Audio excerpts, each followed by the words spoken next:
Assalamualaikum warahmatullahi wabarakatuh. Selamat pagi adik-adik. Pagi ini kita akan belajar tentang plebotomi, selayang pandang plebotomi. Plebotomi berasal dari dua kata dari bahasa Yunani, yaitu pleb dan tomia.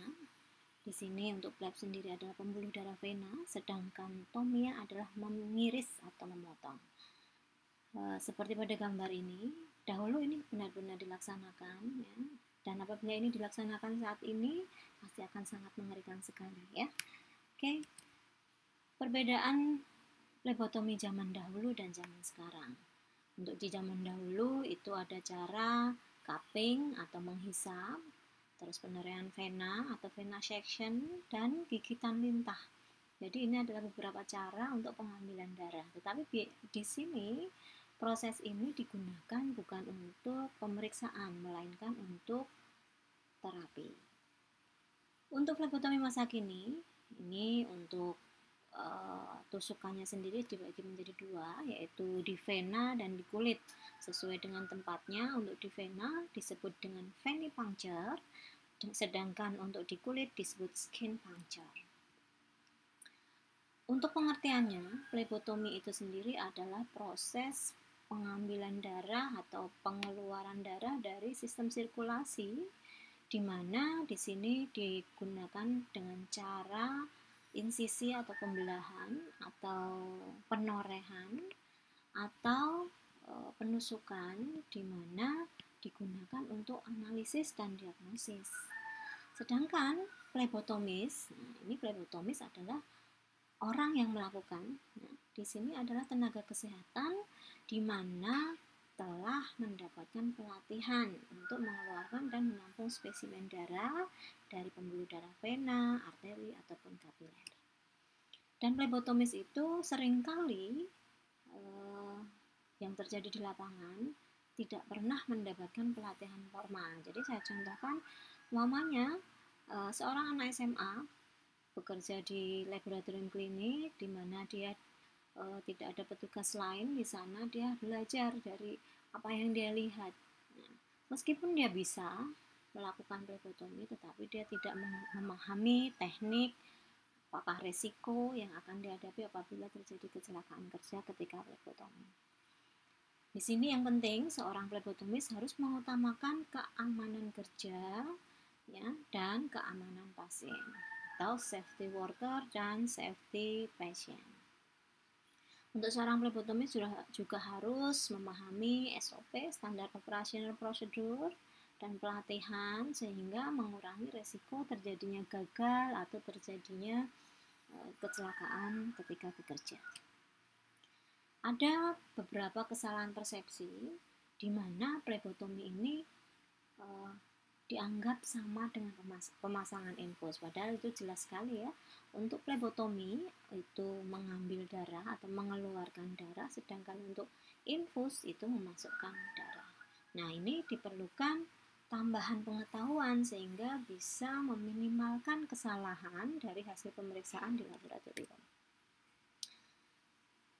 Kesalahan praanalitik.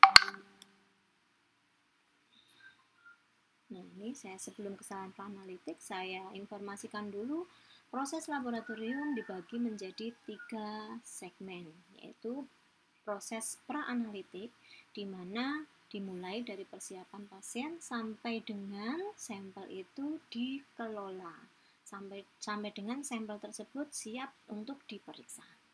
Terus tahap kedua yaitu proses analitik, di mana sampel diperiksa di laboratorium sampai dengan hasil keluar. Dilanjutkan proses post analitik, di mana hasil yang keluar dari alat dicatat dan computerized, terus dimasukkan hasil tersebut sehingga hasil tersebut sampai di tangan pasien. Itu adalah post analitik. Kita kembali, ya. Di sini pada kesalahan preanalitik itu sangat banyak. Ya, contohnya ini pengisian tabung tidak sesuai, salah identifikasi pasien, ketidaksesuaian tabung dengan jenis pemeriksaan, kesalahan permintaan pemeriksaan, dan masih banyak lagi. Harus jeli, ya. Oke, saya lanjutkan. Untuk flebotomi sendiri diatur oleh Permenkes nomor 411 pada tahun 2010, di mana yang bertanggung jawab di sini adalah profesi perawat dan analis kesehatan atau PLN. Untuk perawat, pengambilan darahnya hanya sampai darah tersebut terambil. Berbeda dengan TLM atau analis, pengambilan darah tersebut sampai dengan proses penanganan sampel sehingga sampel siap untuk diperiksa. Hati-hati pada proses praanalitik memegang peran yang sangat tinggi sehingga proses kesalahannya hampir 56% terjadi pada saat flebotomi atau processing sampel. Beberapa hal yang dapat mempengaruhi persepsi pasien terhadap tindakan flebotomi. Jadi, ketika pasien itu diambil darah, dia akan memberikan penilaian, di mana penilaian itu terbagi menjadi dua hal, di mana bisa memberikan hasil yang akan terlihat, di mana yang dirasakan dan aktivitas yang terlihat ini akan memberikan nilai tersendiri bagi pasien. Terus ada faktor eksternal yaitu fasilitas gedung, fasilitas perlengkapan, penampilan petugasnya, keahlian keterampilan petugasnya. Ini akan memberikan nilai juga, tetapi di sini digolongkan menjadi faktor eksternal. Beberapa kesalahan saat flebotomi ya, itu dimulai dari sebelum flebotomi sampai dengan sesudah flebotomi.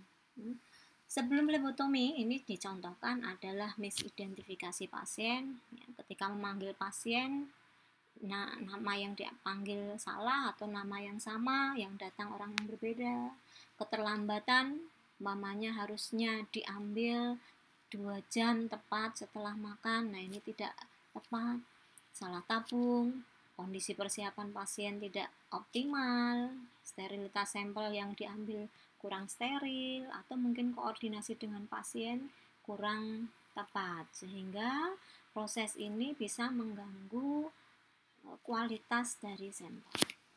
Selama pengambilan darah, ini juga ada beberapa hal yang dapat menyebabkan kesalahan.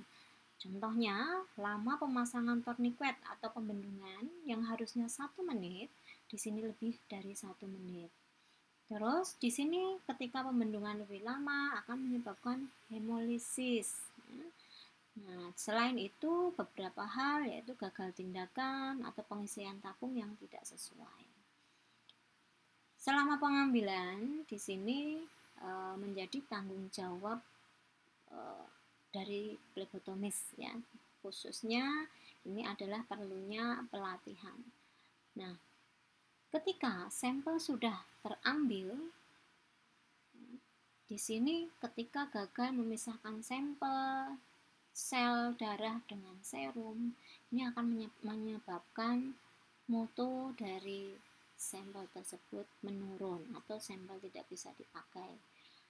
Terlambat processing juga bisa menyebabkan unsur-unsur yang di dalam sampel menurun. Paparan cahaya juga akan mempengaruhi perubahan unsur yang ada di dalam sampel, ataupun jika dibutuhkan untuk penyimpanan yang kurang tepat bisa menyebabkan sampel rusak atau sampel yang tidak terpakai.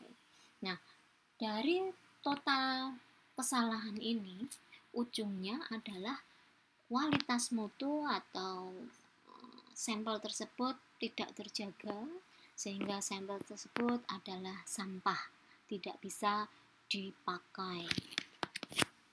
Ada yang harus diketahui seorang flebotomis, yaitu SOP, lokasi pengambilan ya. Kalau SOP nanti kita pelajari khusus di teknik flebotomi. Lokasi pengambilan darah yang di vena itu ada 3, silakan nanti dicari ya. Terus resiko komplikasi flebotomi mulai dari lebam, hematoma, atau pingsan, atau kesadaran menurun dan sebagainya. Terus pengumpulan sampel, tata cara pengumpulan sampel bagaimana, tata cara penanganan sampel bagaimana, dan keamanan kerja atau safety patient and safety worker itu harus diketahui dan harus dipahami. Seorang flebotomis harus memahami anatomi dan fisiologi tubuh. Khususnya di sini adalah sistem sirkulasi. Mana yang vena, mana yang arteri harus dipahami. Memahami situasi pasien. Jadi pasien datang ke laborat tujuannya adalah untuk dimengerti. Maksudnya dimengerti tentang kondisi kesehatannya. Jadi dilihat apakah pasien pucat, apakah pasien lemas, nah itu ditanyakan. Memahami teknik komunikasi. Nanti di segmen berikutnya kita akan belajar tentang teknik komunikasi di mana kita akan berhadapan dengan pasien dan kita akan dibekali beberapa cara untuk berbicara dengan pasien. Memahami peralatan dan teknik pengambilan spesimen darah. Ini harus ya, memahami pengumpulan spesimen dan transportasinya, memahami proses pengendalian mutu itu harus dipahami. Ada beberapa indikator keberhasilan flebotomis di mana ketika proses pengambilan tersebut terjadi harus hanya 1 kali pengambilan darah ya. Jadi gagal pengambilan darah itu termasuk indikator yang buruk ya. Jadi pengambilan darah hanya 1 kali atau tidak boleh lebih dari 1 kali. Nah ini masuk dalam CLSI guideline di mana efisiensi, kenyamanan, keamanan untuk pasien harus diperhatikan. Untuk outcome-nya, di mana ketika seorang berhasil dalam pengambilan darah, di sini minimalisir sampel di-reject atau ditolak, terus sampel tersebut tidak rusak, ya, meningkatkan safety, khususnya di sini safety untuk laboratorium, ya, di mana hasil yang dikeluarkan harus sesuai dengan kondisi sebenarnya. TAT atau turn around time atau waktu tunggu untuk mendapatkan hasil dan akurasi sampel ini didapatkan oleh pasien. Memperpendek masa rawat karena apa? Karena jika terjadi kegagalan maka harus diulang lagi dari awal proses persiapan pasien, pengambilan darah sampai dengan darah tersebut diperiksa. Nah, ini membutuhkan waktu sehingga ketika pengambilan darah hanya 1 kali ini akan memperpendek masa rawat. Baik, itu sekilas atau selayang pandang flebotomi. Kita bertemu untuk materi berikutnya di lain kesempatan. Wassalamualaikum warahmatullahi wabarakatuh.